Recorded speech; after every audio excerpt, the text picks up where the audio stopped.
परिचय। बच्चों, आज हम एल्डिहाइडों, कीटोनों और कार्बोक्सिलिक अम्लों की रासायनिक अभिक्रियाओं का अध्ययन करेंगे। सर, कार्बोक्सिलिक अम्ल क्या होते हैं? कार्बोक्सिलिक अम्ल वे कार्बनिक यौगिक होते हैं जिनमें कार्बोक्सी समूह उपस्थित होता है। अब मुझे कौन ये बताएगा कि कार्बोक्सिल समूह क्या होते हैं? सर, कार्बोक्सिल समूह में कार्बोनिल और हाइड्रॉक्सिल समूह निहित होता है। बहुत अच्छे रमेश। आओ तो इस अध्याय में हम कार्बोक्सिलिक अम्लों के बारे में और अधिक जानें।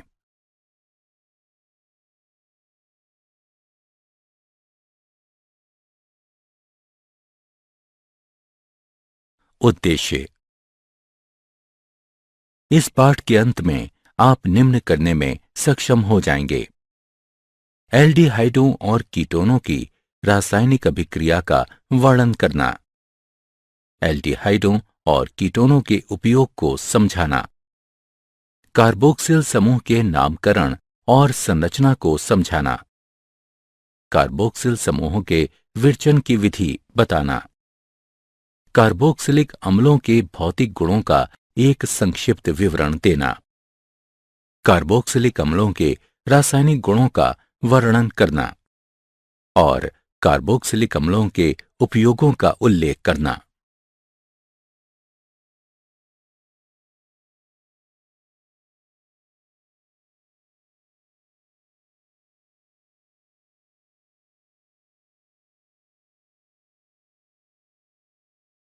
रासायनिक अभिक्रियाएं। नाभिक रागी योगज अभिक्रियाएं। नाभिक रागी योगज अभिक्रियाओं की क्रियाविधि। वे योगज अभिक्रियाएं जो नाभिक रागियों के द्वारा प्रारंभ की जाती हैं, नाभिक रागी योगज अभिक्रियाएं कहलाती हैं। इस अभिक्रिया में एक नाभिक रागी इलेक्ट्रॉन रागी sp2 संकरित कार्बन पर आक्रमण करता है। कार्बन की संकरण अवस्था sp2 से sp3 हो जाती है और एक चतुष्फलकीय ऑल्का ऑक्साइड मध्यवर्ती बनता है। ये मध्यवर्ती प्रोटॉन से अभिक्रिया करके योगज उत्पाद बनाता है। अभिक्रियाशीलता। इलेक्ट्रॉनिक और त्रिविमीय प्रभावों के कारण नाभिक रागी आक्रमण अभिक्रियाओं में एल्डिहाइड कीटोनों की अपेक्षा अधिक क्रियाशील होते हैं। त्रिविम रूप से कीटोन में दो एल्किल या एरिल समूह कार्बोनिल कार्बन परमाणु से संलग्न होते हैं, जबकि एल्डिहाइड के कार्बोनिल कार्बन पर हाइड्रोजन परमाणु और एक एल्किल या एरिल समूह उपस्थित होता है। अतः कीटोन के साथ योगज अभिक्रिया उत्पाद बनाने की संक्रमण अवस्था में तुलनात्मक रूप से अधिक बाधित होती है। अतः अभिक्रिया की गति धीमी हो जाती है। इलेक्ट्रॉनिक रूप से किसी एल्डिहाइड का कार्बोनिल कार्बन परमाणु केवल एक इलेक्ट्रॉन प्रदान करने वाले एल्किल समूह को धारण करता है, जबकि कीटोन इस तरह के दो समूहों को धारण करता है। अतः एल्डिहाइड का कार्बोनिल कार्बन परमाणु तुलनात्मक रूप से अधिक निर्बल इलेक्ट्रॉन ग्राही होता है और एक नाभिक रागी को आकर्षित करने की प्रबल प्रवृत्ति को प्रदर्शित करता है। नाभिक रागी योगज और नाभिक योगज विलोपन अभिक्रियाओं के कुछ महत्वपूर्ण उदाहरण। हाइड्रोजन साइनाइड का संयोजन। शुद्ध HCN के साथ ये अभिक्रिया बहुत धीमी गति से होती है, अतः ये क्षार के द्वारा उत्प्रेरित की जाती है। जनित साइनाइड आयन प्रबल नाभिक स्नेही होता है और ये एल्डिहाइडों और कीटोनों के कार्बोनिल समूह से संयोजित होकर साइनोहाइड्रिन यौगिक का निर्माण करता है। सोडियम हाइड्रोजन सल्फाइड का संयोजन। एल्डिहाइडों और कीटोनों की सोडियम हाइड्रोजन सल्फाइड के सांद्र विलयन के साथ अभिक्रिया कराने पर ये बाइसल्फाइड के योगज उत्पाद बनाते हैं। एल्कोहलों का संयोजन। एल्डिहाइड शुष्क हाइड्रोजन क्लोराइड की उपस्थिति में एल्कोहलों के साथ अभिक्रिया करता है। पहले हेमी एसिटेल बनते हैं जो अल्कोहल के दूसरे मोल से अभिक्रिया करके स्थायी एसिटेल बनाते हैं। कीटोन अल्कोहल से सीधी अभिक्रिया नहीं करते, पर एकांतर विधि के द्वारा कीटैल का विरचन किया जा सकता है। कीटोन एथिलीन ग्लाइकॉल से हाइड्रोक्लोरिक गैस की उपस्थिति में अभिक्रिया करके जल और एथिलीन ग्लाइकॉल कीटैल का निर्माण करते हैं।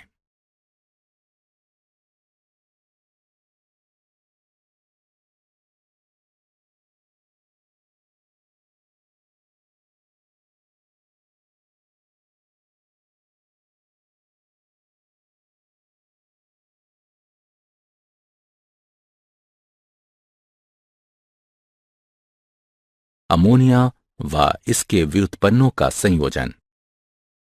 अमोनिया व इसके व्युत्पन्न अम्लीय माध्यम में कार्बोनिल यौगिकों के साथ अभिक्रिया करके मध्यवर्ती उत्पाद बनाते हैं जो जल के अणु उन्मूलन द्रुत निर्जलीकरण द्वारा इमीन व्युत्पन्नों के रूप में अंतिम उत्पाद बनाते हैं।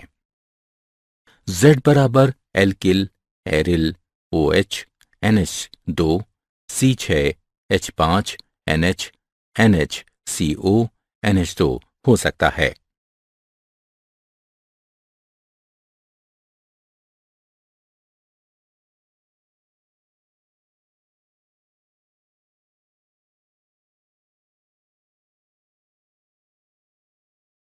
अपचयन।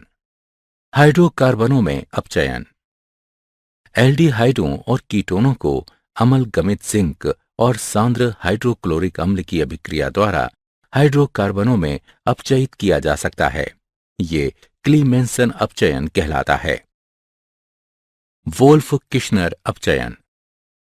एल्डिहाइडों और कीटोनों को हाइड्रेजीन की अभिक्रिया के द्वारा और पोटेशियम हाइड्रोक्साइड के साथ उच्च तापमान पर गर्म करके हाइड्रोकार्बनों में अपचयित किया जाता है।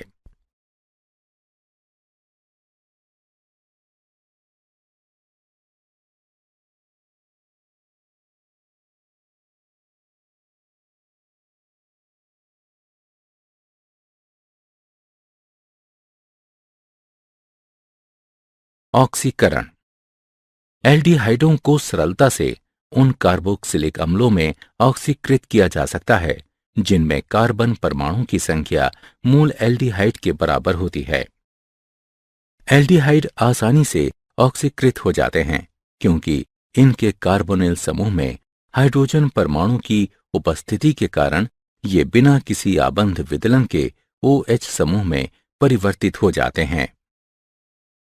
अतः एल्डिहाइड केवल प्रबल ऑक्सीकारक कर्मक जैसे पोटेशियम परमैंगनेट और पोटेशियम डाइक्रोमेट के द्वारा ही ऑक्सीकृत नहीं होते, अपितु ये मूलभूत स्थितियों में मृदु ऑक्सीकारक कर्मक जैसे Ag2+ और Cu2+ आयनों के द्वारा भी ऑक्सीकृत किए जा सकते हैं।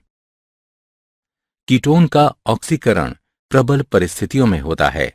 प्रबल ऑक्सीकारक कर्मक जैसे अम्लीकृत पोटेशियम डाइक्रोमेट विलयन या एल्केलाइन पोटेशियम परमैंगनेट और उच्च ताप पर की आवश्यकता होती है। कीटोन के ऑक्सीकरण के परिणाम स्वरूप जो कार्बोक्सिलिक अम्ल बनाता है उसमें कार्बन परमाणु की संख्या मूल कार्बोनिल यौगिक के कार्बन परमाणुओं की संख्या से कम होती है।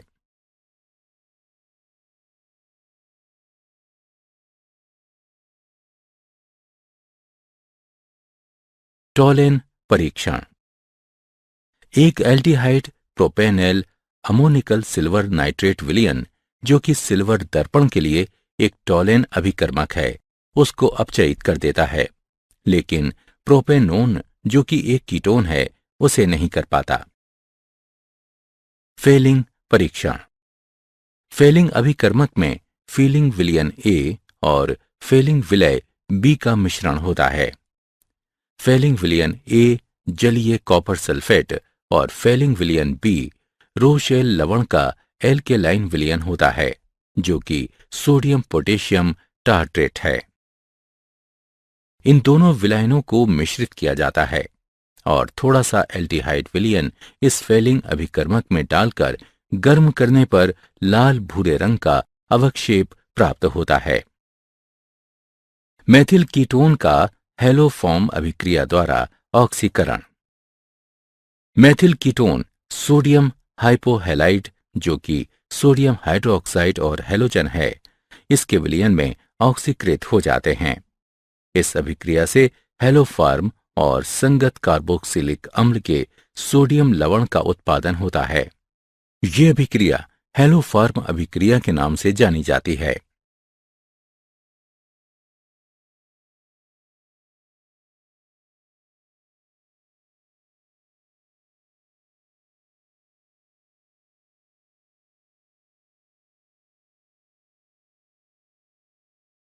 अल्फा हाइड्रोजन के कारण अभिक्रियाएं।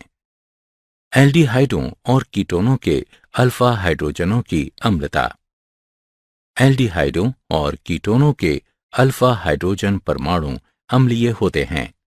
ये अम्लता कार्बोनिल समूह के इलेक्ट्रॉन अपनयन कर लेने के प्रबल प्रभाव और संयुग्मी क्षार के अनुनाद द्वारा स्थायित्व प्राप्त कर लेने के कारण होती है।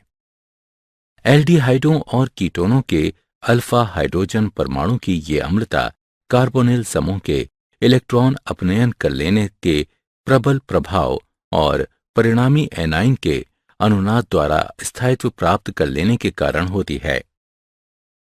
एल्डोल संघनन। जिन एल्डिहाइड और कीटोन में कम से कम एक अल्फा हाइड्रोजन विद्यमान रहता है, वे तनु क्षार जैसे तनु सोडियम हाइड्रोक्साइड, सोडियम कार्बोनेट आदि की उत्प्रेरक की तरह उपस्थिति में एक अभिक्रिया के द्वारा हाइड्रोक्सी एल्डिहाइड या कीटोन एल्डिहाइड प्रदान करते हैं। इन्हें एल्डोल कहा जाता है। इस अभिक्रिया को एल्डोल अभिक्रिया कहते हैं। तनु सोडियम हाइड्रोक्साइड की उपस्थिति में एथेनॉल संघनित होकर तरल द्रव का निर्माण करती है, जिसे एल्डोल कहते हैं। गर्म करने पर एल्डोल जल को निष्कासित कर असंतृप्त यौगिक बनाता है। बेरियम हाइड्रोक्साइड की उपस्थिति में प्रोपेनोन कीटोल देता है। गर्म करने पर कीटोल जल को निष्कासित कर असंतृप्त यौगिक बनाता है।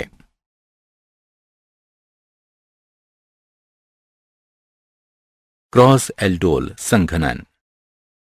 जब दो भिन्न भिन्न एल्डिहाइडों या कीटोनों के बीच एल्डोल संघनन होता है तो उसे क्रॉस एल्डोल संघनन कहते हैं।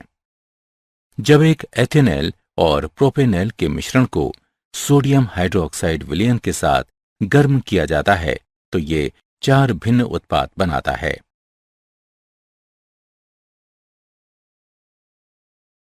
अन्य अभिक्रियाएं।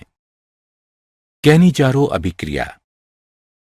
ऐसे एल्डिहाइड जिनमें कोई अल्फा हाइड्रोजन परमाणु नहीं होता, सांद्र क्षार की उपस्थिति में गर्म करने पर स्व ऑक्सीकरण व अपचयन के द्वारा एल्कोहल और कार्बोक्सिलिक अम्ल के लवण का मिश्रण बनाते हैं। ये अभिक्रिया कैनिजारो अभिक्रिया कहलाती है। फॉर्मेल्डिहाइड सांद्र पोटेशियम हाइड्रोक्साइड से अभिक्रिया करके मेथनॉल और पोटेशियम फॉर्मेट उत्पन्न करता है। बेंजल्डिहाइड सांद्र सोडियम हाइड्रोक्साइड से अभिक्रिया करके बेंजिल एल्कोहल और सोडियम बेंजोएट बनाता है। इलेक्ट्रॉन रागी प्रतिस्थापन अभिक्रियाएं। बेंजल्डिहाइड में एल्डिहाइडिक समूह वलय निष्क्रियक और मेटा निर्देशक समूह है, अतः इलेक्ट्रॉन रागी प्रतिस्थापन की दर बेंजीन में प्रतिस्थापन की दर से मंद होती है। बेंजल्डिहाइड क्लोरीन और फेरिक क्लोराइड विलयन से अभिक्रिया करता है और मेटा क्लोरो बेंजल्डिहाइड और हाइड्रोक्लोरिक अम्ल बनाता है। 40% फॉर्मेल्डिहाइड के विलयन को, जिसे फॉर्मुलिन कहा जाता है, इसे जैविक नमूनों के परिरक्षण में और बेकेलाइट के विरचन में उपयोग में लाया जाता है। एसीटैल्डिहाइड को एसिटिक अम्ल, एथिल एसीटेट, वाइनिल एसीटेट, बहुलकों और औषधियों के निर्माण में उपयोग में लाया जाता है। बेंजल्डिहाइड का उपयोग सुगंध और रंजक उद्योग में किया जाता है।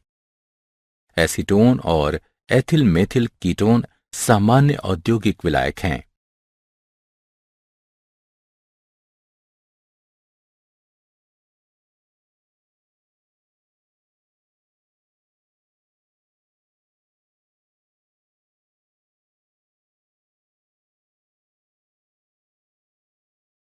कार्बोक्सिलिक अम्ल वे कार्बनिक यौगिक जिनमें कार्बोक्सिल समूह उपस्थित होता है कार्बोक्सिलिक अम्ल कहलाते हैं।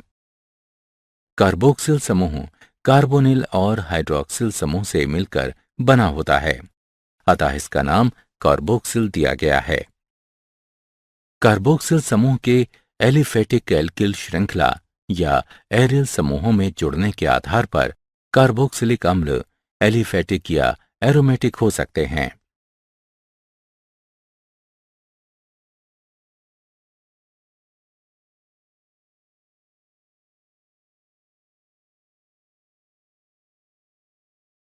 कार्बोक्सिल समूह का नामकरण एवं संरचना। नाम पद्धति।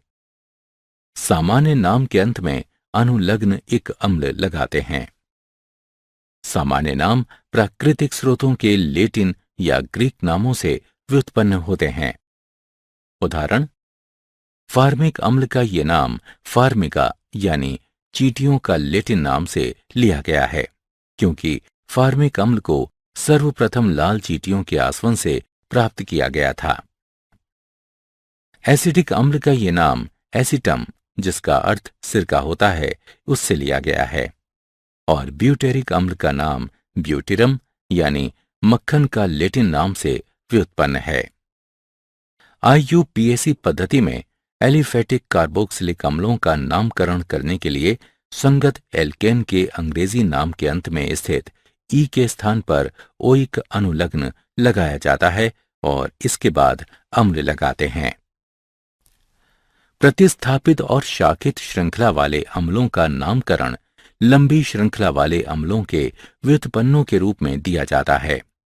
प्रतिस्थापियों की स्थिति अरेबिक संख्या के द्वारा कार्बोक्सिल समूह के कार्बन को एक अंक देकर दर्शाई जाती है। वे अम्ल जिनमें एक से अधिक कार्बोक्सिल समूह होते हैं, उनका नाम लिखने के लिए संगत एल्केन के अंग्रेजी नाम के अंत में ई वैसा ही रहता है। कार्बोक्सिल समूह की संख्या गुणात्मक पूर्वलग्न डाई, ट्राई इत्यादि को ओइक शब्द के पहले लिखकर इंगित किया जाता है। उदाहरण, 4 हाइड्रोक्सी ब्यूटेनोइक अम्ल, प्रोप 2 एनोइक अम्ल, प्रोपेन डाइओइक अम्ल। एरोमेटिक अम्ल सरलतम सुगंधित एरोमेटिक मोनोकार्बोक्सिलिक अम्ल C6H5COOH है। इसका नाम बेंजोइक अम्ल है।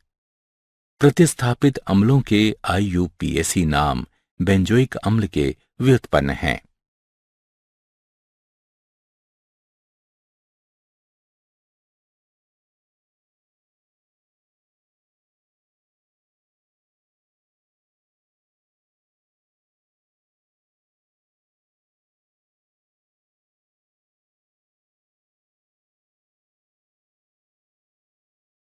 कार्बोक्सिल समूह की संरचना। कार्बोक्सिलिक अम्लों के क्रियात्मक समूह कार्बोक्सिल समूह होते हैं। कार्बोक्सिल कार्बन नीचे दी गई अनुनादी संरचनाएं प्रदर्शित करता है।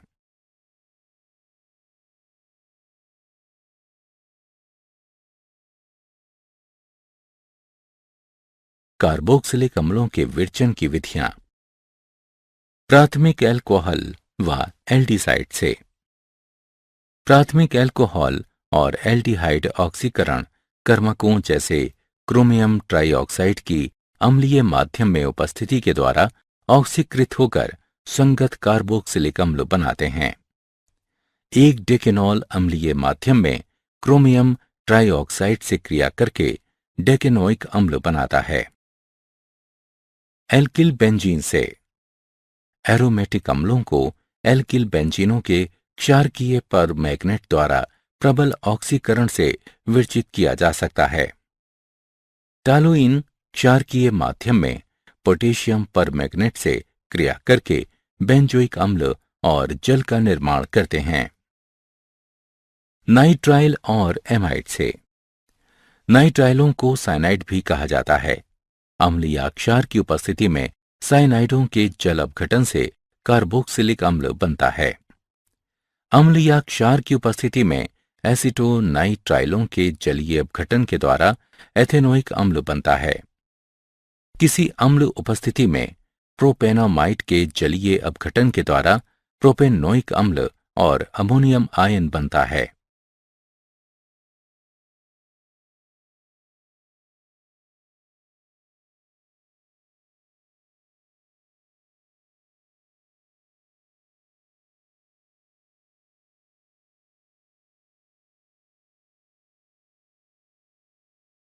कार्बोक्सिलिक अम्लों के विरचन की विधियां। ग्रीनयार अभिकर्मक द्वारा। जब ग्रीनयार अभिकर्मक को कार्बन डाइऑक्साइड के साथ शुष्क ईथर की उपस्थिति में अभिकृत कराया जाता है तो ये कार्बोक्सिलिक अम्ल के लवण का निर्माण करते हैं जो खनिज अम्लों से संगत कार्बोक्सिलिक अम्ल देते हैं। Methyl magnesium bromide carbon dioxide के साथ शुष्क ईथर की उपस्थिति में कार्बोक्सिलिक अम्ल के लवण का निर्माण करते हैं जो बाद में अम्लीकृत होकर एथेनोइक अम्ल और हाइड्रोक्सी मैग्नीशियम ब्रोमाइड का निर्माण करते हैं।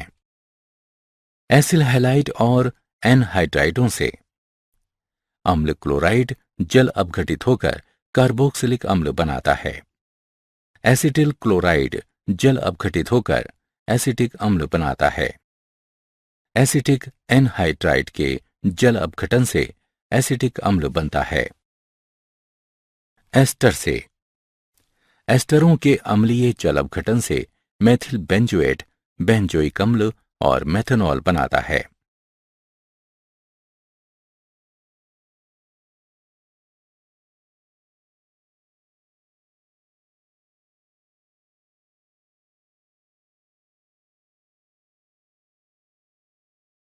भौतिक गुण। प्रथम 9 एलिफेटिक कार्बोक्सिलिक अम्ल अरुचिकर गंध वाले रंगहीन द्रव होते हैं जबकि श्रेणी के उच्च सदस्य रंगहीन, गंधहीन व मोम जैसे ठोस होते हैं। बेंजोइक अम्ल क्रिस्टलीकृत ठोस होते हैं। कार्बोक्सिलिक अम्लों का क्वथनांक अंतरा आणविक हाइड्रोजन आबंध की उपस्थिति के कारण कुछ उच्च होता है जिसके परिणाम स्वरूप द्वितक संरचनाओं का निर्माण होता है। प्रथम 4 एलिफेटिक सदस्य जल के अणुओं के साथ अंतरा आणविक हाइड्रोजन आबंध निर्मित कर सकने के कारण जल में घुलनशील होते हैं। एल्किल समूहों के बढ़ते हुए आकार के साथ जल विरागी अन्योन्य क्रिया बढ़ने के कारण जल में विलयता कम होती जाती है, अतः उच्च कार्बोक्सिलिक अम्ल जल में लगभग अविलय होते हैं।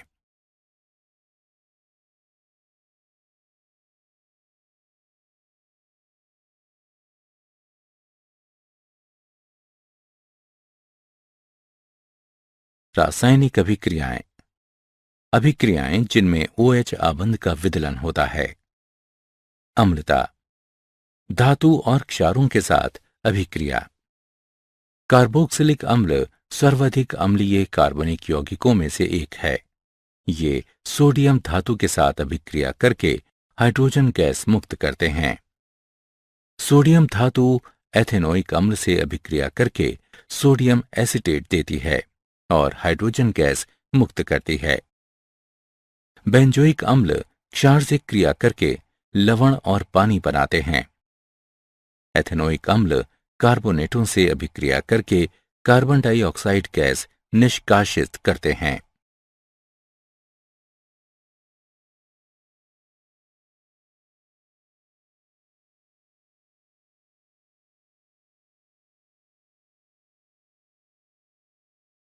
कार्बोक्सिलिक अम्ल फिनॉल से अधिक प्रबल अम्ल हैं। कार्बोक्सिलेट आयन में ऋण आवेश 2 विद्युत ऋणात्मक परमाणुओं पर समान रूप से वितरित होता है जो कि ऑक्सीजन परमाणु होते हैं, जबकि फिनॉक्साइड आयन में ये केवल एक ऑक्सीजन परमाणु पर उपस्थित होता है। अतः कार्बोक्सिलेट आयन को फिनॉक्साइड आयन की तुलना में ज्यादा स्थायित्व प्राप्त होता है। अतः कार्बोक्सिलिक अम्ल फिनॉल से ज्यादा हद तक आयनित होता है और हाइड्रोजन आयनों के उच्च सांद्रण को प्रस्तुत करता है। अतः कार्बोक्सिलिक अम्ल फिनॉल से अधिक प्रबल अम्ल की तरह व्यवहार करता है। कार्बोक्सिलिक अम्लों की अम्लता पर प्रतिस्थापियों का प्रभाव। इलेक्ट्रॉन का अपनयन करने वाले समूह कार्बोक्सिलेट ऋणावेश को विस्थानित करके संयुग्मी क्षारक को स्थायित्व प्रदान करते हैं और अम्ल की अम्लता को बढ़ाते हैं। वहीं दूसरी ओर इलेक्ट्रॉन दाता समूह ऋणावेश को संकेंद्रित करके संयुग्मी क्षारक को अस्थायित्व प्रदान करके अम्ल की अम्लता को घटा देता है। इलेक्ट्रॉन का अपचयन करने वाले समूह जैसे हेलो समूह NO2, CN आदि कार्बोक्सिलिक अम्ल की अम्लता को बढ़ाते हैं, जबकि और इलेक्ट्रॉन दाता समूह जैसे एल्किल समूह कार्बोक्सिलिक अम्ल की अम्लता को घटा देते हैं। प्रतिस्थापियों की संख्या का प्रभाव क्लोरो प्रतिस्थापी एसिटिक अम्लों द्वारा स्पष्ट किया जाता है। अम्ल की अम्लता क्लोरो एसिटिक अम्ल से ट्राई क्लोरो एसिटिक अम्ल तक घटती है।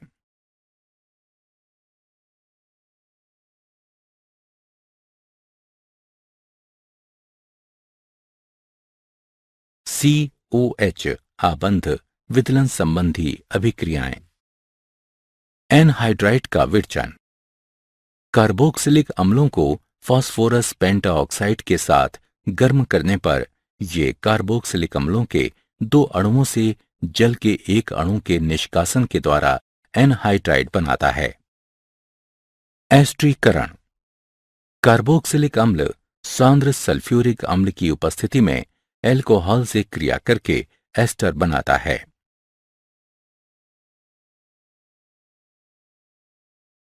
फास्फोरस पेंटाक्लोराइड, फास्फोरस ट्राइक्लोराइड और थियोनिल क्लोराइड के साथ अभिक्रियाएं।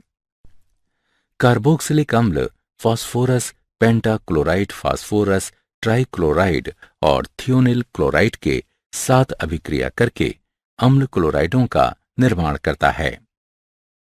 कार्बोक्सिलिक अम्ल फास्फोरस पेंटाक्लोराइड से अभिक्रिया करके अम्ल क्लोराइड, फास्फोरिल क्लोराइड और हाइड्रोक्लोरिक अम्ल का निर्माण करता है। कार्बोक्सिलिक अम्ल फास्फोरस ट्राइक्लोराइड से अभिक्रिया करके अम्ल क्लोराइड और फास्फोरस अम्ल बनाता है। कार्बोक्सिलिक अम्ल थियोनिल क्लोराइड से अभिक्रिया करके अम्ल क्लोराइड, सल्फर डाइऑक्साइड और हाइड्रोक्लोरिक अम्ल बनाता है। अमोनिया के साथ अभिक्रिया।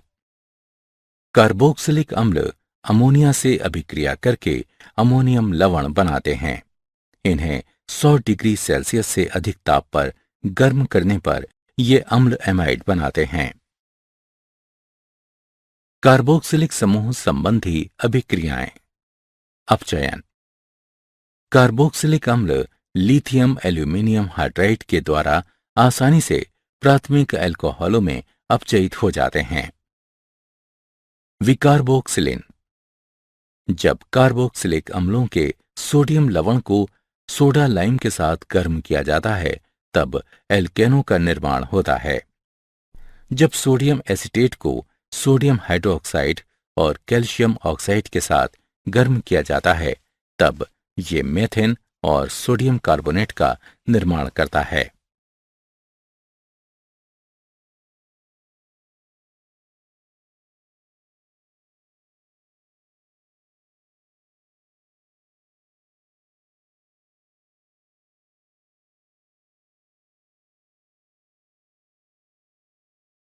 हाइड्रोकार्बन भाग में प्रतिस्थापन अभिक्रियाएं।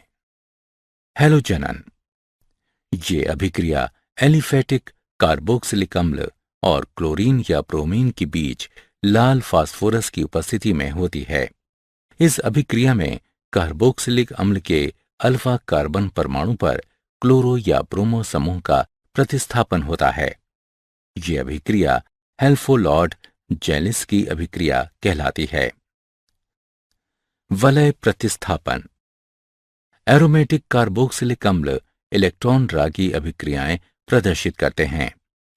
कार्बोक्सिलिक समूह एक निष्क्रियक एवं मेटा निर्देशी समूह की भांति व्यवहार करते हैं। सांद्र नाइट्रिक और सल्फ्यूरिक अम्ल को बेंजोइक अम्ल में मिलाने पर ये मेटा नाइट्रोबेंजोइक अम्ल में परिवर्तित हो जाते हैं। ब्रोमीन और फेरिक ब्रोमाइड को बेंजोइक अम्ल में मिलाने पर ये मेटा ब्रोमोबेंजोइक अम्ल में परिवर्तित हो जाता है। कार्बोक्सिलिक अम्लों के उपयोग। एसिटिक अम्ल का प्रयोग वृहत रूप से खाद्य परिरक्षक और मसालों के रूप में होता है। एसिटिक अम्ल अन्य रसायनों के साथ अभिक्रिया करके औद्योगिक महत्व के बहुत से यौगिक बनाते हैं। इनमें सेल्यूलोज एसीटेट शामिल है, जिसका उपयोग एसीटोन रेयॉन बनाने में, अज्वलनशील चलचित्र फिल्म, रोगन और प्लास्टिक बनाने में किया जाता है। बेंजोइक अम्ल खाद्य परिरक्षक के रूप में नियमित रूप से प्रयोग किया जाता है। साथ ही जीवाणु संक्रमण के इलाज में व अन्य रसायनों के साथ मिलाकर विकर्षक और इत्र जैसे उत्पादों को बनाने के लिए इसका उपयोग किया जाता है। क्या आप जानते हैं, सिरके में आमतौर पर एसिटिक अम्ल का 4 से 8% विलयन होता है। बाकी मात्रा जल और अन्य अणुओं की होती है। सिरके में उपस्थित एसिटिक अम्ल को एथेनॉल के किण्वन से बनाया जाता है। फलों और सब्जियों को धोने का सबसे प्रभावी तरीका है उन्हें तनु यानी जल मिश्रित सिरके के साथ धोना।